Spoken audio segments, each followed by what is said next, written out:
Alright, ICT traders, welcome back to the channel. So it's been a while I've made a video on this particular YouTube channel, and I did that intentionally so you can go through everything that we have taught so far. So in today's video, we'll be talking about ICT rejection blocks. Now we have 7 institutional reference points, and if you're new to this channel, this is ICT for beginners. What we're trying to do is to have a sequential arrangement of all the ICT videos in such a way that after watching everything, you're going to become a professional trader. You'll be able to trade with all the ICT concepts. So if you come to the playlist, you'll find out that we have the beginner basics, that is the core ICT basics, and then I'll be treating the intermediate and then the advanced level ICT. So everything is going to be in this particular YouTube channel. So make sure you subscribe to this channel so you can get everything in detail. So let's get back to that. In the institutional reference points, I've taught almost the 5 institutional reference points, remain just 2. That is rejection blocks and ICT old highs and old lows. So after this, I'm going to be showing you how to carefully use all the information and be able to trade and look at an opportunity in the market to be able to take a trade. So let's get into talking about a rejection block. So what exactly is ICT rejection block? I have the exact definition of what ICT himself used in defining a rejection block, and I'm going to define it correctly as he did, and then we're going to go into the practicals of finding everything about ICT rejection blocks. So without further ado, let's go into that. ICT rejection blocks is when a price highs or lows have formed with long wicks on the highs of the candles or the lows of the candles, and price reaches up above or down below the body of the candles to run buy side or sell side liquidity out before price declines. This is pretty much simple and straightforward definition. All right, now this is what it is saying. I have some delineation of ICT rejection blocks right here. This is ICT high that was formed right here. Okay, you can actually see when the high is formed, you're going to see it with long wicks. You need at least 2 to 3 candles, and then the candlestick that has the longest wick among those highs that were formed is your rejection block. The candlestick that has the highest wick among them, mostly I consider the one at the middle. When I have at least 3 candlesticks like this, let me show you, 1, 2, 3. I consider the one at the middle, and once I see it has the highest wick, I consider it to be my ICT rejection block. And also you must know that there is a bearish rejection block and a bullish rejection block.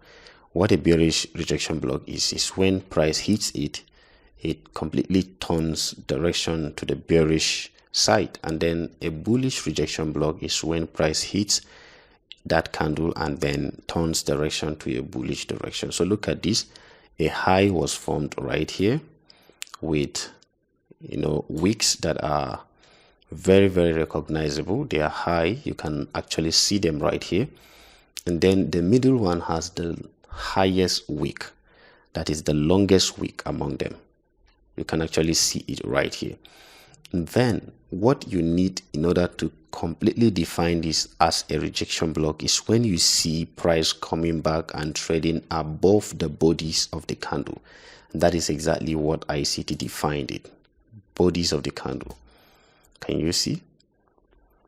The bodies of the candle. Now price is trading above it right here, and then quickly gets rejected and it starts coming down. It's from the word rejection. Price reaches above it.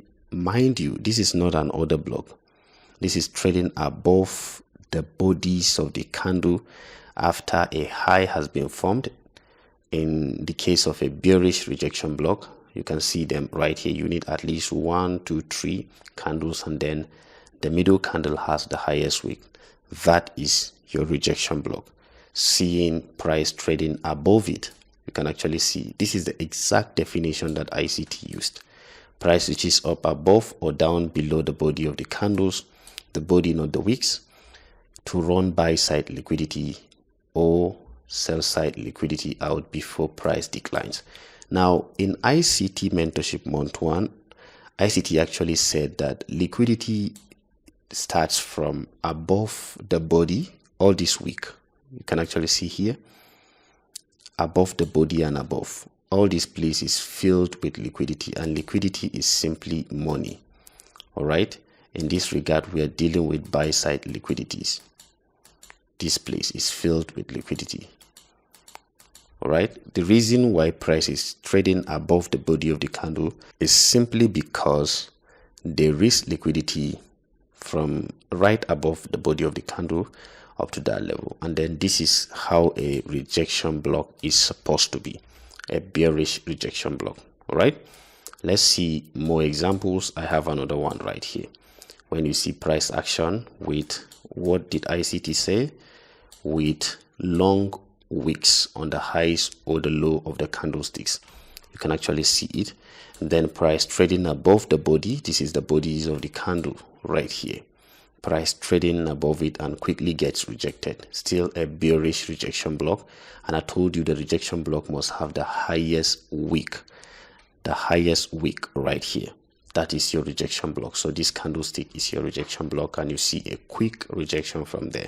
This is just to show you a rejection block. I'm not showing you a trading technique or a trading style. For you to identify these things is quite easy. Let's look for a bullish rejection block, and then I will show you. And then here is a bullish rejection block right here. You can actually see it. The wicks have formed, and then the middle candle has the highest wick. Price coming back to trade below the bodies of the candle.